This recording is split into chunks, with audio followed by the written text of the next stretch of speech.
అందరికీ నమస్తే ఫ్రెండ్స్. ఇక మంచి లొకేషన్కి వచ్చిన ఇక్కడ రాగానే నాకైతే ఒక మంచి విషయం చెప్పాలనిపించింది. ఇక నేను చెప్పినాక అది మంచిదో కాదో ఒకసారి కామెంట్ చేయండి. అది ఏంటంటే మంచితనం అనే ముసుకేసుకున్న కొందరు ఐటంగాల గురించి చెప్పాలనుకుంటున్నా. వాళ్ళు ఎట్లుంటారంటే వాడే వాడి మీద ఆధారపడి బతుంటాడు. వాడు మనకి ఇట్లా బతకాలి అట్లా బతకాలని చెప్పి ఇట్లా కష్టపడాలని చెప్పి మనకు నీతులు చెప్తుంటాడు. అరే నీకు 10 రూపాయలు ఇస్తా, నీ తరపున 10 మంది సాయం చేయరంటే అందుకెళ్ళి 3 రూపాయలు కమిషన్ కొట్టి 7 రూపాయలు సాయం చేస్తాడు. నీతి నిజాయితీల గురించి మనకు చెప్తుంటాడు. అయ్యో నువ్వు కష్టాలను అని చెప్పి వానికి 10 రూపాయలు సాయం చేస్తే వాని దగ్గర సాయం పొంది వానిపైన సైకోయిజం చూపించి వాడిని టార్చర్ చేసి మెంటల్ నా కొడుకుంటారు.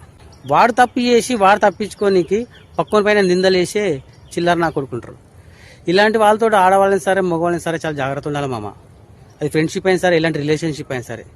ఎందుకంటే వీని గురించి తెలిసిన వాళ్ళు వీడే పెద్ద ఐటం కాడు, వీనితో ఫ్రెండ్షిప్ రిలేషన్షిప్ ఉన్నారంటే వాళ్ళు ఎసొంటోళ్ళు అని చెప్పి ఉన్న వాళ్ళకి బ్యాడ్ నేమ్ వస్తుంది. ఇలాంటి వాళ్ళు ఎక్కువ కాలం బతికినట్టు చరిత్రలో ఉంది, కానీ బతికిన రోజులు ప్రశాంతంగా లేరన్నట్టు కూడా చరిత్రలో ఉంది.